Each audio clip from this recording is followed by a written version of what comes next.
Comme tu peux le constater, c'est pas très rapide le mini-pelle. C'est même plutôt lent. Ça avance à du 2 km/h. Le bras il est aussi rapide que celui de ma grand-mère. Et en plus, là, à cet endroit-là, j'avais oublié qu'il y avait un trottoir avec une dalle de 20 cm. Et le mini-pelle, il a du mal. C'est quand même la honte, quoi. J'ai fait des demi-godets à peine remplis. Mais après, bon, je l'ai fait à la main, j'ai sorti le perfo, j'ai cassé la dalle, j'ai creusé à la pelle, manuel. Et ça m'a permis de localiser l'endroit où passe la canalisation d'eau. Et puis après, j'ai continué avec le mini-pelle. Ça m'a évité d'arracher la canalisation. Là, j'aurais eu l'air vraiment bête, quoi. Alors j'y vais aussi doucement et à mon aise parce que je suis entouré de grillages de tous les côtés. Je prends aussi un petit peu mon temps et je vérifie avant chaque manœuvre pour m'assurer que je ne vais pas toucher un poteau ou arracher quelque chose.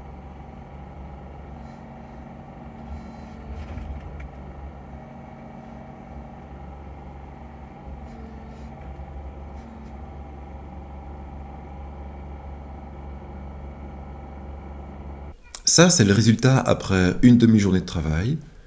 Et j'ai réussi à faire ce petit tournant entre tous les piquets sans rien casser. Alors, initialement, j'avais prévu de faire la tranchée avec le godet de 60 cm de large.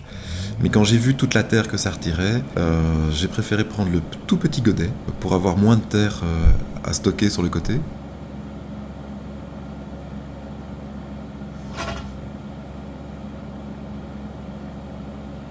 Là, ça fait 2 demi-journées que j'ai sorti la pelle, la mini-pelle. Je te cache pas qu'il fait un petit peu chaud, même dedans. Et je te filme pas trop dehors par respect par rapport au voisinage, parce que je passe par le jardin du voisin. Et puis, d'autre part, la manipulation de ce mini-pelle, tu vois, je préfère être bien concentré. Et je dois t'avouer que les 2 fois où j'étais interrompu, j'ai à chaque fois fait une petite boulette. C'est facile à utiliser comme appareil. Après 1 heure ou 2, ça y est, tu t'y fais, quoi. C'est presque intuitif.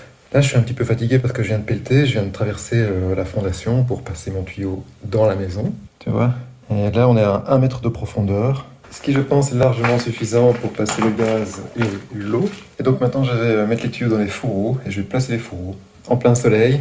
Mais bon, c'est bien, je prends des couleurs, tu vois. Au lieu d'être brun, je suis rouge. Je ne te cache pas que j'ai hâte que ce soit fini. Je crois que je vais me faire une bonne glace. Comme les fourreaux font 50 mètres de long et que la tranchée n'en fait que 30, je les ai d'abord placés dans la tranchée, en les faisant passer par ce petit trou, pour pouvoir les couper à la bonne distance. Évidemment, ça fait pas mal d'aller-retour, puisqu'il faut positionner à chaque fois le tuyau, et éviter les nœuds.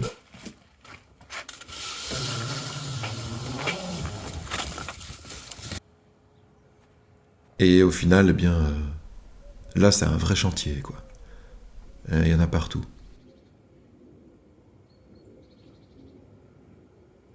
Hier, j'ai terminé relativement tôt, je me suis arrêté vers 18h, il a commencé à pleuvoir. Sachant qu'il allait pleuvoir, je dois t'avouer que je me suis un petit peu dépêché. Et donc la première chose que j'ai fait, c'est de reboucher les trous. Il y avait des trous là devant, qui m'empêchaient de passer avec la mini-pelle en toute sécurité. Et en rebouchant ces trous, j'ai pas eu l'occasion de mettre le grillage avertisseur. Donc ce matin, j'ai sorti la pelle manuelle, j'ai creusé une petite tranchée. Ça m'a pris une demi-heure, et je pense que ça va plus vite de le faire à la main qu'avec un mini-pelle. J'ai pas envie non plus d'arracher les nouveaux tuyaux que je viens de poser. Qui peut le plus, peut le moins. Le grillage avertisseur n'est peut-être pas aussi profond qu'il faudrait, mais voilà, au moins comme ça, il y a quelque chose. C'est quand même l'objectif, c'est de mettre quelque chose pour avertir. Si le gars après moi voit ça, il sera déjà bien content. Je suis quand même le seul gars au monde qui utilise sa pelle à la main, alors qu'il a un mini-pelle d'une tonne 6 à disposition. Mais bon, je te promets que parfois, ça va plus vite de le faire à la main qu'avec la machine. Ici, c'est l'arrivée des tuyaux dans la maison. Tu vois qu'il y en a un petit paquet. J'en ai mis 5. Il y en a 2 qui sont occupés par le gaz et un autre par l'eau. Et il y en a 3 en réserve, qui vont me servir logiquement pour la téléphonie, éventuellement un câble d'alimentation pour un chargeur de voiture électrique. Sait-on jamais que ça persiste, cette ambition de vouloir faire des voitures électriques. Et un troisième fourreau pour mettre le parlophone, la domotique, l'éclairage, enfin voilà, un petit peu de tout. Ce sont des tubes annelés de 67 ou 63 mm. 63 mm je pense. Et alors ils sont lisses à l'intérieur pour glisser plus facilement les tuyaux ou les câbles. J'étais très content que ce soit lisse à l'intérieur quand j'ai dû tirer les tuyaux d'eau et de gaz. Celles-là, c'était du 32 mm. Il est là, ici, regarde. Ça, c'est du 32 mm. Et alors, pour le gaz, c'est exactement le même que pour l'eau. L'eau, il est en bleu. Et le gaz, lui, il est en jaune. C'est exactement les 2 mêmes produits, sauf que le gaz coûte plus cher. Parce qu'il est certifié, tu vois. Mais c'est exactement le même composant. Comme quoi. Donc, si tu voulais vraiment faire des économies, tu mets des tuyaux d'eau partout et logiquement, ça fait le taf. Oublie ce que je viens de dire, hein, tu mets des tuyaux certifiés. Hein. Je suis quand même satisfait d'avoir réussi à faire passer 5 fourreaux de 63 mm. Alors, et ceux-là, ils sont plus courts parce qu'ils vont venir ici en fait. Hein. Ça va être. Ici va se trouver l'armoire de communication, donc celui-là il est un petit peu plus court, et celui-là aussi. Le troisième, là je l'ai fait super long, parce que je sais pas, il pourrait peut-être aller là-bas avec l'eau et le gaz, ou ici, je sais pas ce que je mettrais dedans. Si je devais mettre voilà, quelque chose dans la buanderie, mais à mon avis, non, ça n'arrivera pas.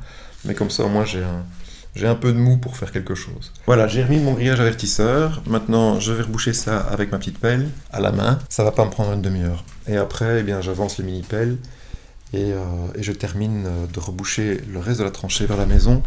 Et là, je vais prendre le mini-pelle parce que t'as vu le gros tas que je dois dégager. Voilà, quoi, ce gros tas-là, je vais pas le faire à la main. Alors ça, c'est ce qui me reste de sable. J'ai commandé 3 mètres cubes. Je ne te cache pas que je l'ai exploité au maximum. J'en ai mis beaucoup plus qu'il n'en faut. Et malgré tout, il m'en reste encore un gros tas. Et puis là, tu vois, il y a un petit loup qui s'est éclaté. Je crois qu'il a adoré. Voilà le résultat final. Et j'ai complètement dévasté le jardin de mes voisins. Et franchement, ils sont adorables parce que ils ont été extrêmement compréhensifs, ils m'ont laissé faire la tranchée. Et puis tu vois, là, il y a encore pas mal de gravats à dégager. Mais ça, ce sera pour le prochain épisode.